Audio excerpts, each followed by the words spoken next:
Realmente, en los acuerdos no existe ni la palabra cambio climático ni el concepto. Y poco haríamos en tratar realmente de horadar y repasar y volver a repasar los textos de los acuerdos de La Habana y después el La Habana II, porque en realidad ninguna de las dos fuerzas firmantes, las del gobierno en representación del Estado y las de la guerrilla de las FARC, tenían en sus prioridades políticas o en su agenda política el tema del cambio climático. Y esa es la realidad y por eso no aparece ahí. Lo cual no significa que el posconflicto no tenga que ver con el tema.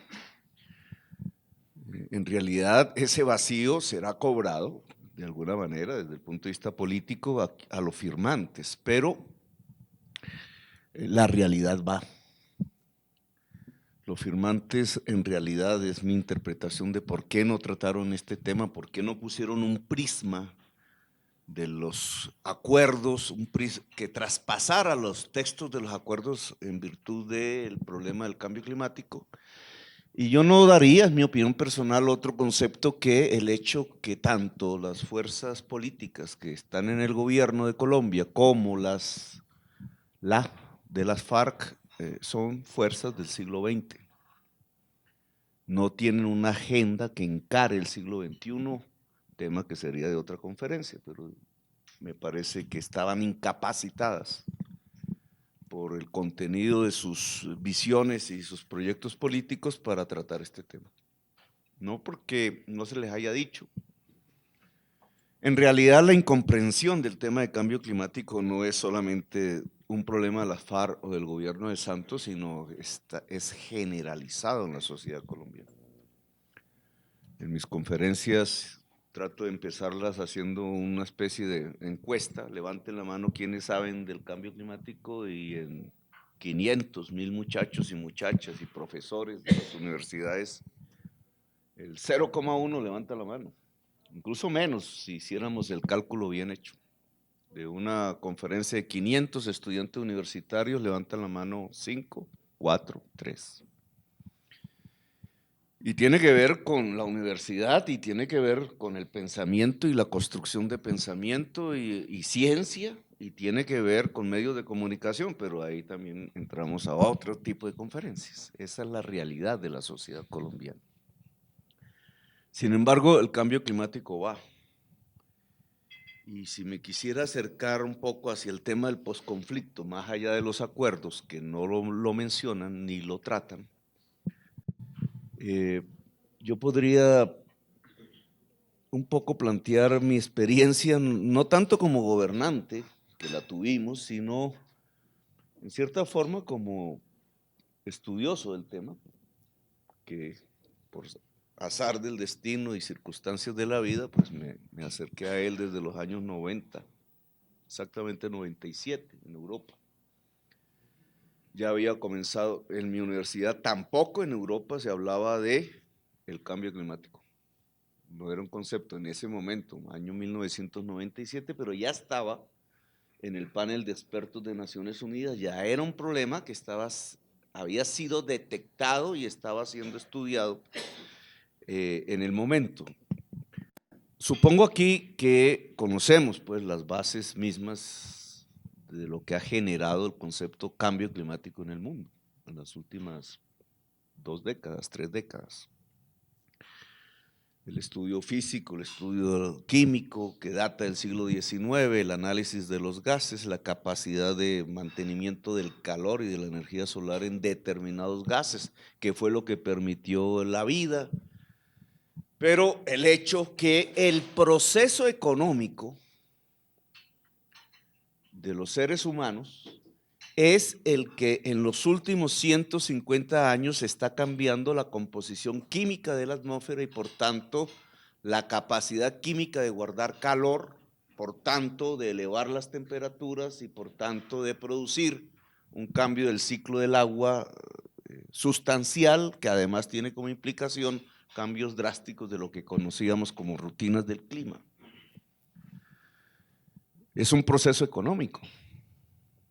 El Papa lo llama antropocéntrico, antropógeno, pero es económico. Y entonces una de las esferas del pensamiento humano que debería centrarse en este tema del cambio climático es la economía, el pensamiento económico del mundo, no solamente el de los físicos, el de los químicos o el de los abogados ahora que entran a este tipo de temas, el de los climatólogos que trabajan sobre la base de probabilidades, no de certezas. El tema del cambio climático es un tema de incertidumbres y riesgos. Pero cuando se hace el acercamiento desde el punto de vista del pensamiento económico es donde más vacíos del pensamiento humano se pueden generar. El cambio climático una de sus consecuencias es que nos acerca a la sensación de que tenemos inmensos vacíos de conocimiento. La palabra es la incertidumbre en realidad. Estudiando un poco el tema económico antes de entrar al posconflicto, y solo porque me parece, y si aquí hay algún colega de facultades, decano, etcétera, pues lo quiero estimular a que en Colombia se desarrolle como un capítulo académico el tema de la articulación del pensamiento económico y el cambio climático. Pero desde los estudios que he podido hacer del tema y que tienen que ver con la toma de decisiones de la COP21, las tomas de decisiones políticas, prácticamente estamos bajo más o menos el siguiente esquema. El mundo ha vivido en el neoliberalismo desde hace 30 o 40 años. El neoliberalismo desde el punto de vista del pensamiento económico es la expansión del pensamiento neoclásico a todos los rincones de actividad del ser humano. Así no lo pensaron los neoclásicos, pero así es hoy. Es el pensamiento dominante y casi único de todas las facultades de economías del mundo.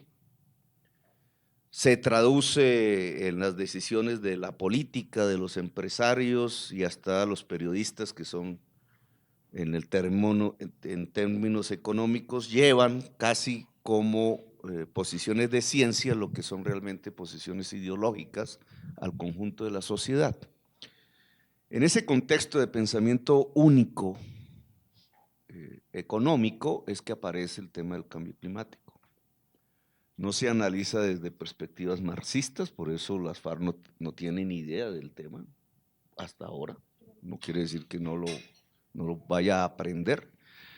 No se analiza desde posiciones económicas que hoy llamaríamos no ortodoxas, de la economía política clásica, ni del keynesianismo, los que desde posiciones heterodoxas empezaron a hablar de temas de medio ambiente, como Nicolás Georgescu Royen, pues terminaron olvidados, algunos de sus libros traducidos al español. Lo cierto es que el tema cambio climático se viene analizando muy marginalmente es por los esquemas de pensamiento neoclásicos. Y como no se trata tampoco de dar una conferencia en este sentido, tiene las siguientes conclusiones. Sobre los modelos probabilísticos del clima en determinadas regiones del mundo, en Colombia solo se ha hecho en Bogotá, y fue nuestro gran escenario de discusión política alrededor del plan de ordenamiento territorial, que fue hundido, pero en el resto de las regiones de Colombia no se han hecho análisis de escenarios probabilísticos de cambio climático dependiendo de los niveles diferentes de incremento de temperatura y en periodos sucesivos de tiempo. Sobre esos modelos climáticos que son ya muy trabajados por el panel de expertos de Naciones Unidas, los economistas montan modelos económicos multivariables, tratando de cuantificar los más desarrollados, el de Nicolás Stern, tratando de cuantificar variables tanto mercantiles como no mercantiles e incluso tratando de cuantificar lo que podríamos llamar catástrofes, que cada vez más sucederán en el mundo. Y sobre la base de montar sobre un modelo ya probabilístico, un modelo de cuantificación de variables de tipo económico, entonces tratan de proyectar los efectos que tendrá sobre la economía, el consumo y el bienestar el cambio climático también en diferentes escenarios de incremento de temperatura y diferentes escenarios de tiempo. Los estudios hechos así, y bien podría algún experto aquí decirme, así se construye ciencia desde el punto de vista económico, pero eso es lo que llega a la COP21. Los estudios hechos así determinan que para el año 2100, por darles unas cifras, el nivel de Producto Interno Bruto de todo el mundo caerá 7%, y que los niveles de no respecto a este año, sino respecto al producto esperado en el año 2100, y que los niveles de consumo caerán 13%, por tanto, como bienestar en neoliberalismo se confunde con consumo, caerán 13% en promedio al 2100. En los modelos más radicales. ¿Eso qué significa políticamente? Que mucha gente puede decir, no importa el cambio climático. Y ahí entramos al tema político. Si esos son los cálculos que desde el punto de vista de unas herramientas pseudocientíficas de matematizar y cuantificar variables en las sociedades humanas, ese es el efecto, 7% de caída del PIB esperado 2100 y 13% del consumo esperado 2100, pues realmente para muchos sectores de la sociedad humana no es importante el tema del cambio climático, y de ahí aparecen señores como Trump, para poner un ejemplo, y su posición política, o muchos señores y señoras en Colombia, como pues todo el gobierno que de este tema aprendió a mencionar la palabra hace un año, o como el actual secretario de Gobierno de Bogotá, que dijo, siendo presidente del Consejo, el cambio climático no existe, y con eso hundió el Plan de Ordenamiento Territorial de Bogotá, que se había construido alrededor del tema de la adaptación al cambio climático. El problema está allí, en la ciencia o en la pseudociencia, porque se pueden hacer, y solo les voy a poner un ejemplo de cómo se hace ese modelo, el de Stern, un promedio mundial. Cuando se vuelve regional el mismo modelo, las cifras varían. El 7% es un promedio mundial, significa que los países más desarrollados, por estar menos ligados a variables ambientales en su estructura económica, tienen menos impacto desde el punto de vista económico, del 2, del 3% del PIB.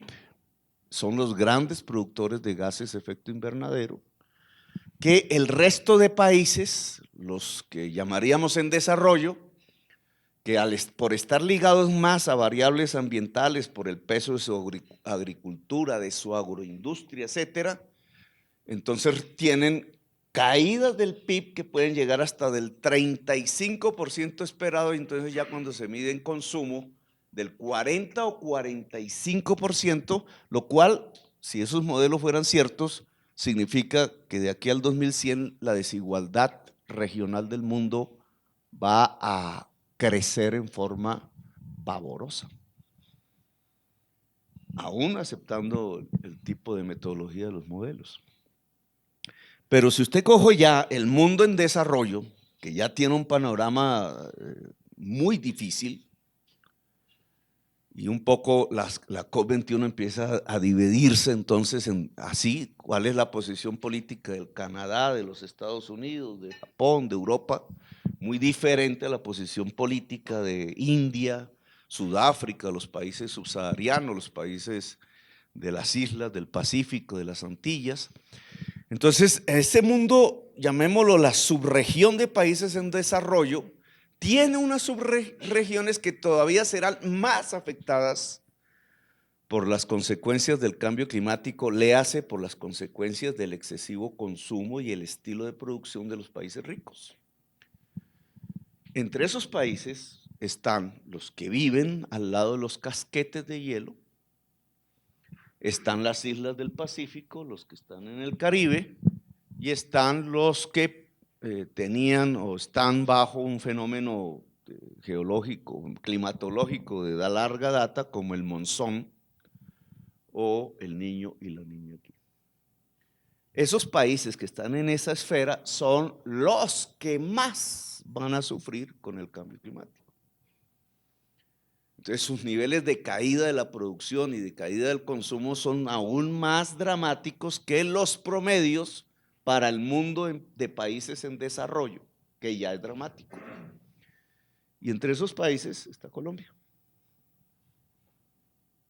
Está la India, Vietnam, todo lo que llamamos la Indochina, Malasia, Indonesia, la India, Bangladesh, que es uno de los, quizás el mayor, porque está en una depresión del delta del río Ganges, que nace del casquete del Himalaya, y con la elevación del mar la depresión se inunda.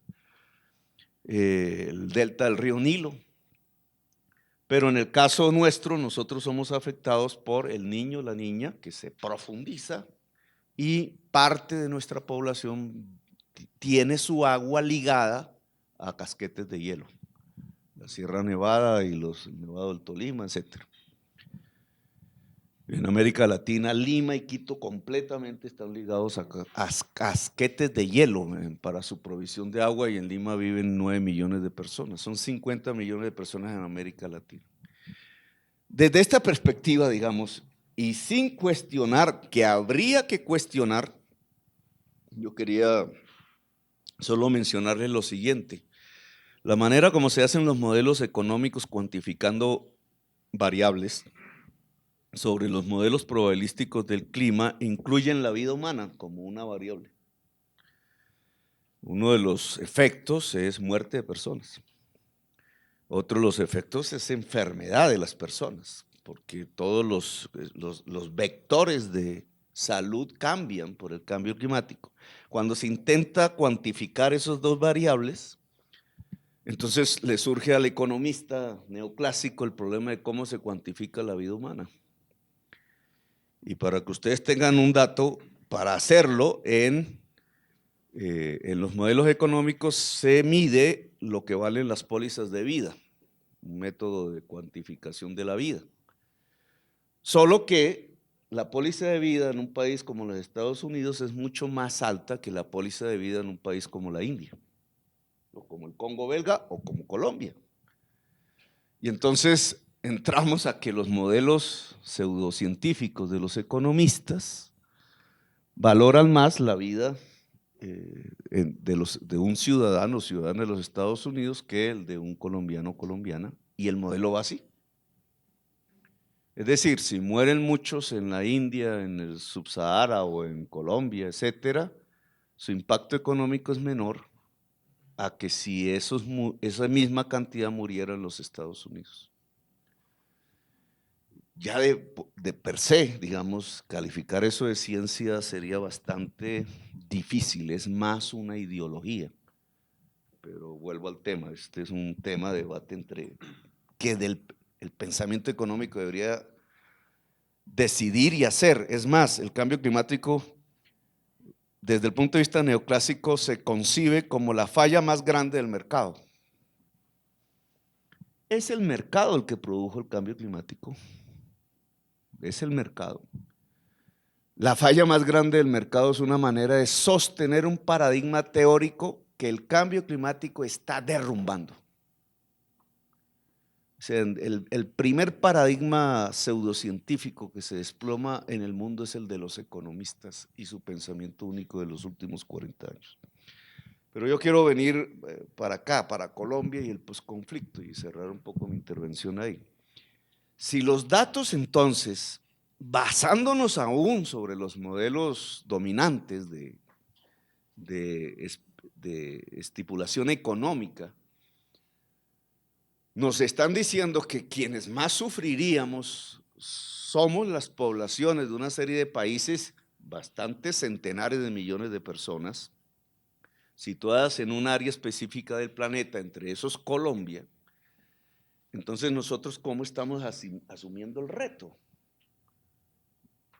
Desde la ignorancia, desde el silencio, desde la ausencia de debate político y público, desde que no sabemos qué va a pasar, que es lo que hemos notado, desde, por ejemplo, el silencio de unos acuerdos que están pensados es para ver el futuro, el posconflicto, y ni mencionan el tema.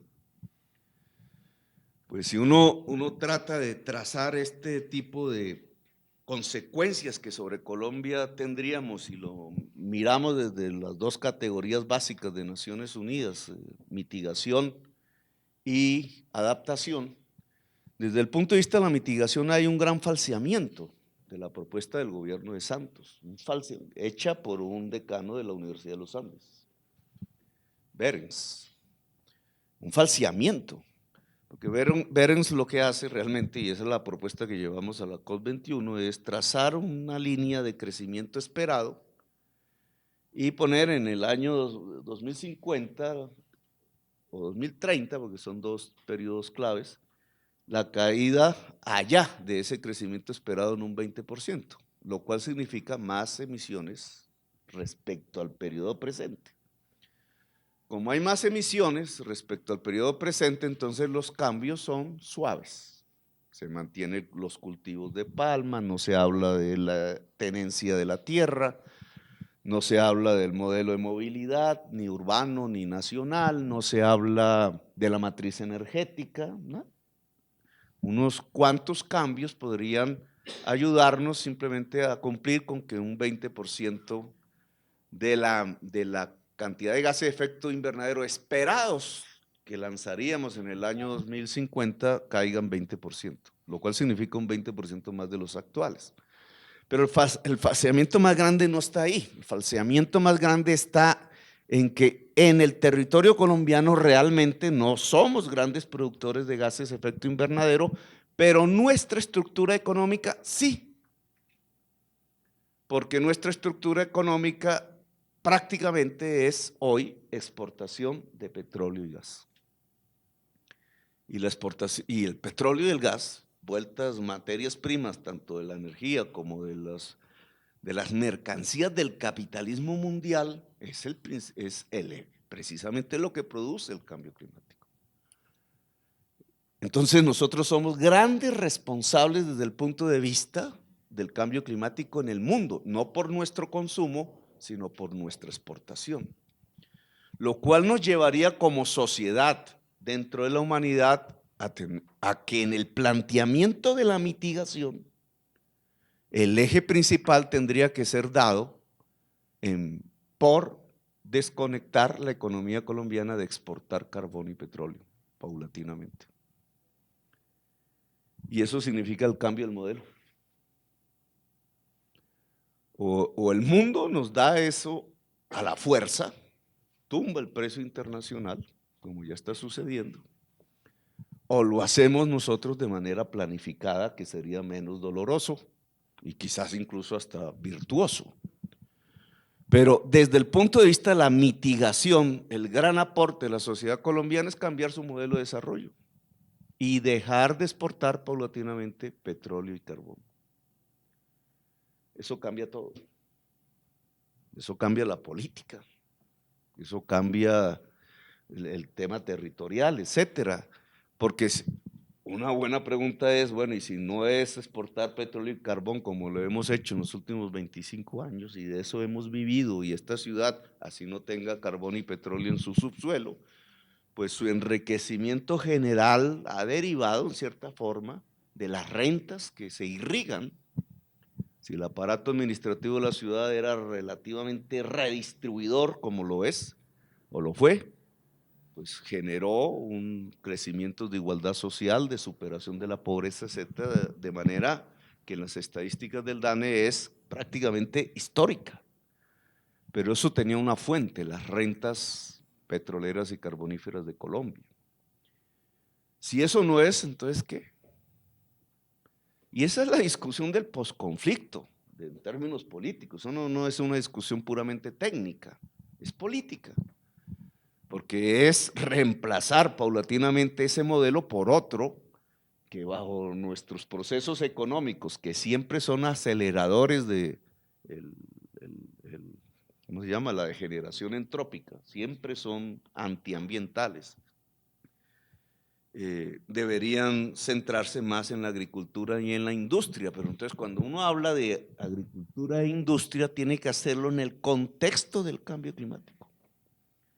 Y déjenme solo mencionar el tema de la agricultura para no extenderme, que es el que está muy relacionado con este tema del conflicto armado en Colombia, la tierra.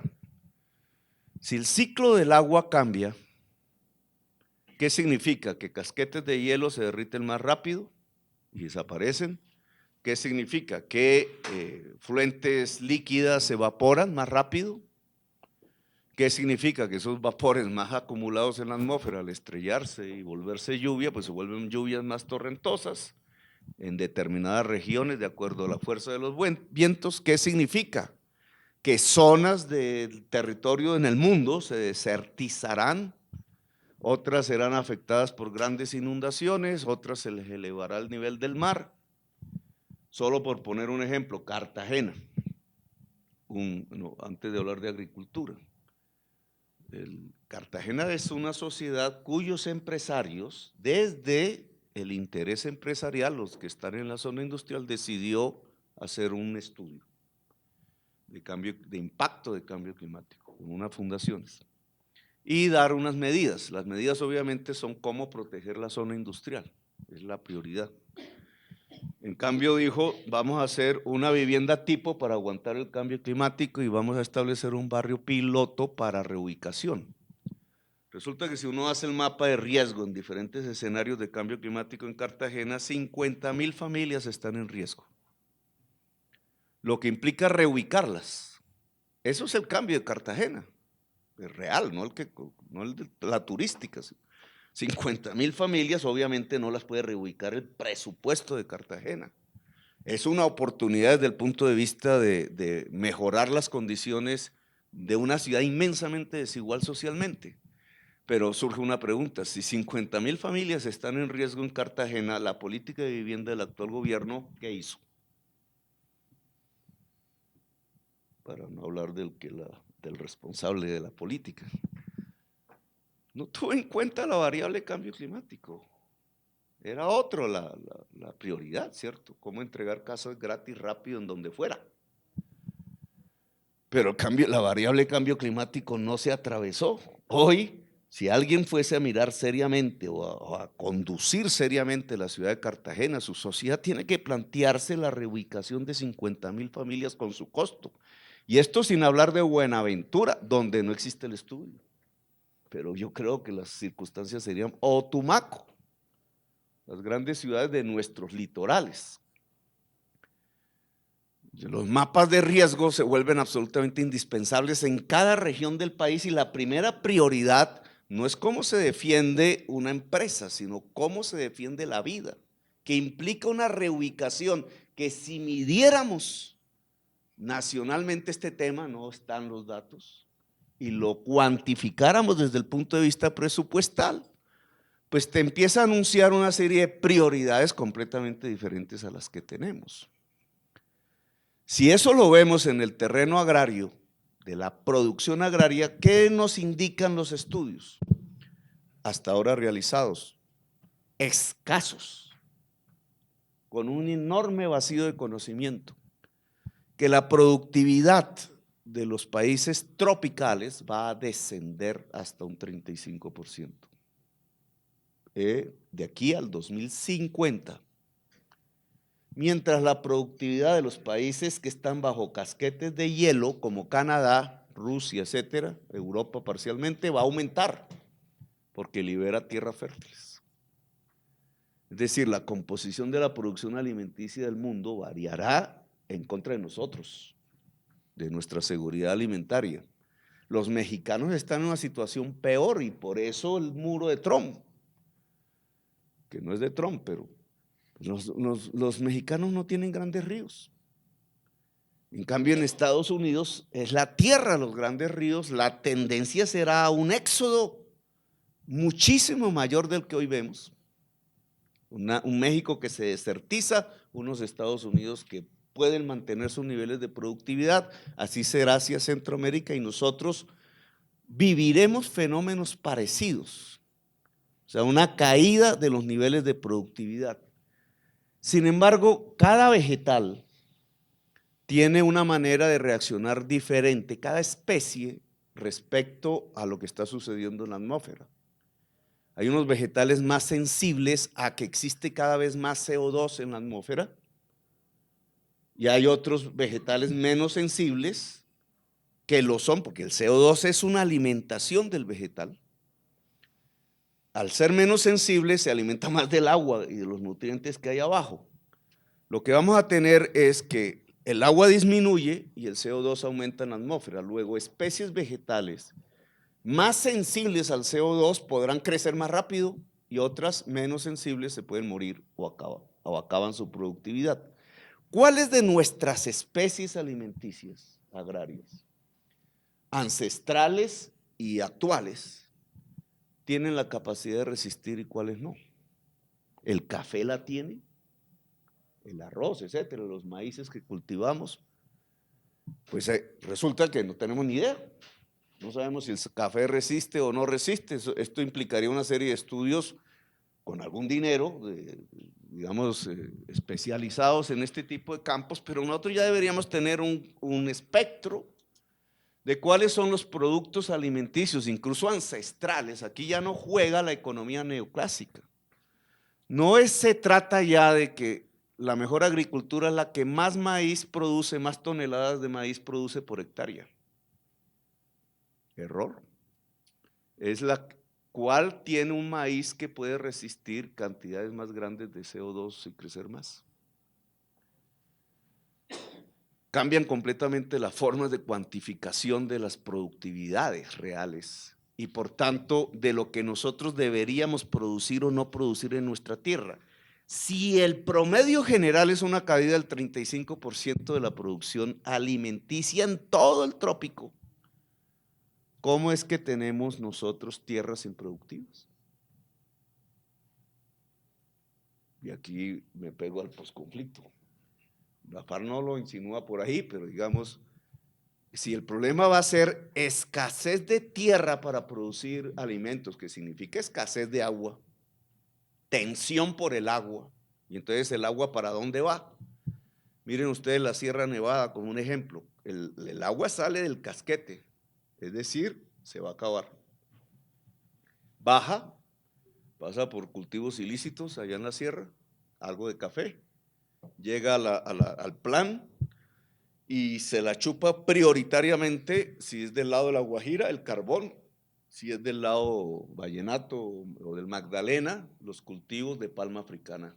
Y no logra llegar a la ciénaga, por eso la ciénaga grande se está muriendo y las poblaciones no tienen agua potable. Y las condiciones se van a extremar porque el casquete va disminuyendo en el tiempo, luego va a haber un momento en que ese agua cada vez es menor. Fíjese la tensión sociopolítica que va a haber en la región. Incluso podría llegar al éxodo hacia otras regiones del país. Ese mismo mapa, ustedes lo pueden ver en todas las regiones de Colombia, porque va a haber un estrés hídrico mayúsculo. Ya verán a Bogotá peleando por más agua de los llanos. Y la población de los llanos y la venezolana más allá dirán, pero ¿cómo así que Bogotá se va a quedar con el agua? Las tensiones políticas serán cada vez mayores, pero ¿qué significa esto desde el punto de vista económico? Que lo primero que tiene que hacer esta sociedad es no dejar tierras y aguas improductivas, que tiene que cambiar completamente la gestión del agua. El agua no puede seguir siendo manejada por empresas privadas de servicios públicos o públicas ligadas al concepto de que el agua es mercancía. La gestión del agua tiene que ser tal que en la época de caídas enormes de lluvia se pueda acumular y en épocas enormes de sequía se pueda distribuir para producir alimentos en primer lugar y agua potable, obviamente. Entonces, la tenencia de la tierra, ¿cómo es respecto en el posconflicto y respecto al cambio climático? Tenemos que dar un cambio absoluto en el sistema, en la gestión del manejo del agua y en la tenencia de la tierra en Colombia. Si queremos adaptarnos, que incluye qué tipo de especies vegetales podemos cultivar, que implica más y más hacia allá. Y entonces, ¿cuál es el tipo de créditos y cuál es el tipo de asistencia tecnológica? ¿Cuál es la nueva institucionalidad agraria del país, etcétera? Nada de esto está en los acuerdos. Solo tocamos un tema. Si no fuéramos a la matriz energética o a las formas de movilidad urbanas o nacionales, o esto que llamamos la industrialización, tendríamos muchos más campos de exploración, pero el tema agrario, dado que la guerra nuestra pues creció fue en el campo y por la tierra, pues merece una atención específica si la queremos ver desde la perspectiva del cambio climático. La FARC nació en el viejo Caldas. Sus jefes todavía, muchos son de esas regiones, del Quindío. Hay algo ahí que la sociología debería enseñarnos, por qué esa región ha dado casi que todas las comandancias de las fuerzas armadas. Pero el viejo Caldas en el siglo XX era el café. Y la violencia de mediados del siglo XX entre liberales y conservadores que generó ese conflicto fue alrededor del café, nuestra principal riqueza en ese momento, que no era de grandes poseedores de tierra, era la herencia de todo el éxodo antioqueño. Allí comenzó la industrialización, de allí salió Manuel Marulanda Vélez, que era el sobrino del presidente del directorio liberal de Caldas, todos cafeteros. Y cuando salieron en éxodo armado, pasando la cuchilla hacia el Tolima, eran campesinos cafeteros. Y ese éxodo, pues ya en el Tolima cogió otras vertientes hasta el día de hoy.